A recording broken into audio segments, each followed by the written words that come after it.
in Indonesia, Laos and Vietnam, and now the CIA focused on Cambodia. Cambodia was a hot spot at the time because of the ongoing war in Vietnam right next door. Prince Sihanouk, Cambodia's ruler, wouldn't play ball with the Americans and join in the Vietnam War. He was determined to stay neutral.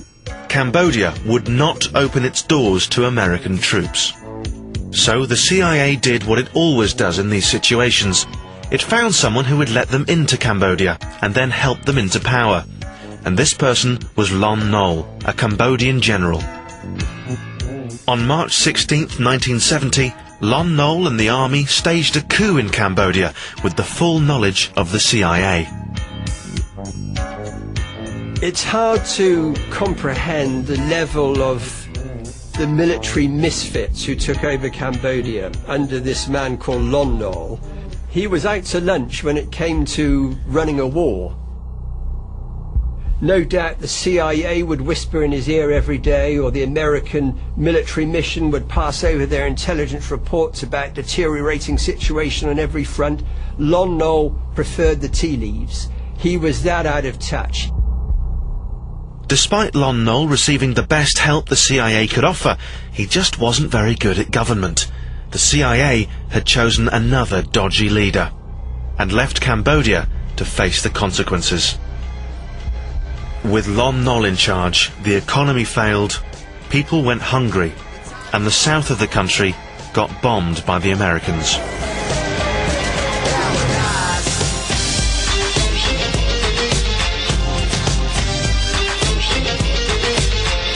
These conditions allowed the Khmer Rouge, a vicious and extreme communist party, to gain more and more support under its now notorious leader, Pol Pot.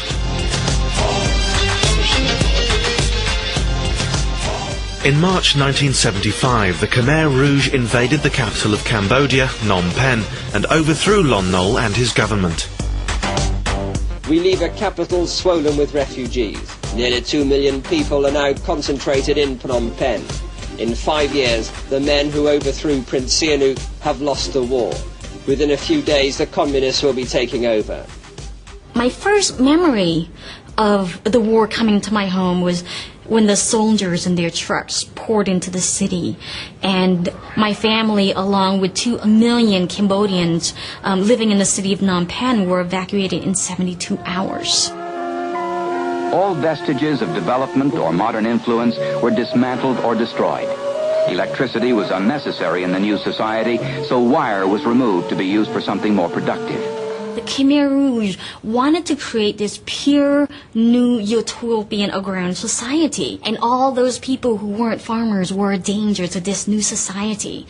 And those were the doctors, the lawyers, the architects, the civil servants, the politicians. So they sent out their soldiers into the countryside, and they collected these people and executed them en masse.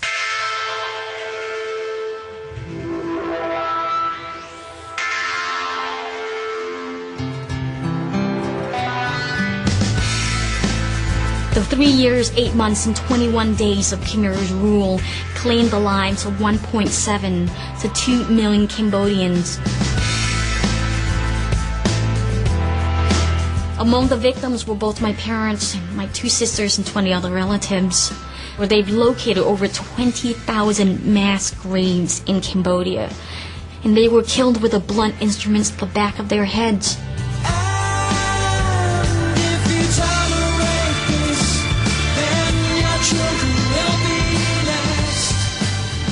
The CIA was one of those elements trying to prop up the American position, but as an attempt to implant American democratic values in Indochina, it was rubbish, it failed.